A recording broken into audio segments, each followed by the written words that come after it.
তো চলে এসেছি বন্ধুরা আমি আরেকটা ভিডিও নিয়ে। তো আগের ভিডিওতে আমার সঙ্গে তোমরা দেখেছো শিবনিবাসের মেলা। তো এই ভিডিওতে শিবনিবাসের মন্দিরগুলি তোমাদের ভালো করে দেখাবো। তো চলো আমার সঙ্গে তোমরাও দেখতে থাকো।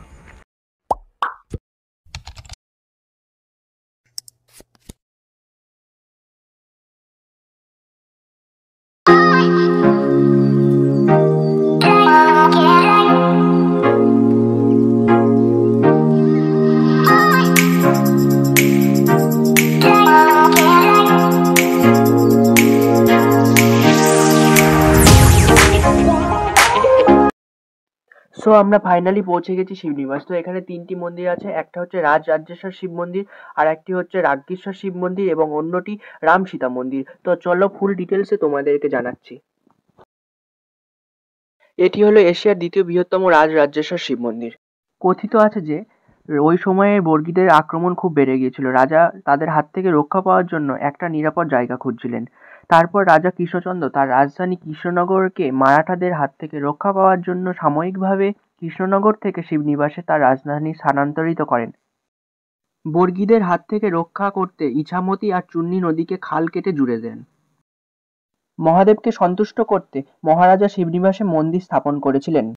ভগবান শিবের নামে নামকরণ করা রাজরাজেশ্বর মন্দিরটি 1754 খ্রিস্টাব্দে তখনই তিনি নির্মাণ করেন এবং এই মন্দিরে স্থাপিত শিবলিঙ্গ এশিয়ার দ্বিতীয় বৃহত্তম বলে মনে করা হয়।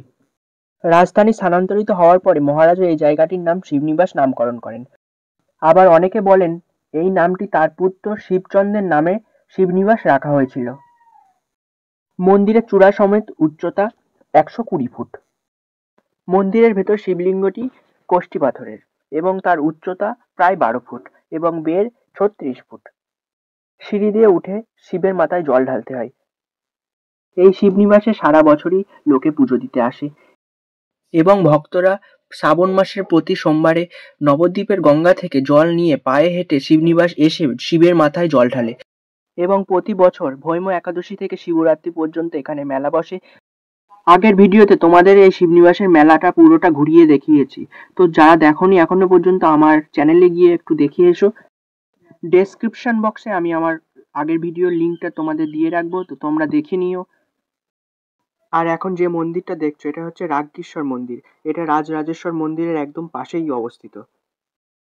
আর এই রাজ্ঞেশ্বর মন্দিরের শিব 7.5 ফুট। আর রাজ্ঞেশ্বর মন্দিরের বাদিকে রয়েছে রাম সীতা মন্দির। এই মন্দিরটাই হলো রাম সীতা মন্দির। এই মন্দিরের ভেতরে কোনো রকম ফোন অ্যালাউ নেই। অনেকের মনেই হয়তো একটা কোশ্চেন ঘুরছে যে শিবনিবাসে আসবো কী করে। তো যারা শিয়ালদা থেকে ট্রেনে করে আসবে, শিয়ালদা গেদের লোকাল ট্রেনে করে এসে তারকনগর হল্ট বা মাঝদিয়া স্টেশনে নামবেন। তো তারপরে অটো বা টোটোতে করে চলে আসতে পারবেন। আর যারা বাসে করে আসবেন তো তারা কৃষ্ণনগর মাঝদিয়াগামী বাসে করে আসবেন এবং এসে শিবনিবাস নতুন ব্রিজে নেমে টোটো বা অটোতে করে শিবনিবাস তো চলে আসতে পারেন। তো আজকের ভিডিওটা এই পর্যন্তই। কেমন লাগলো অবশ্যই জানিও। আর এই শিবনিবাসে কে কে এসেছো মন্দিরে তো আমাকে অবশ্যই কমেন্টে জানিও। তো দেখা হবে অন্য কোনো ভ্লগে। তো টাটা।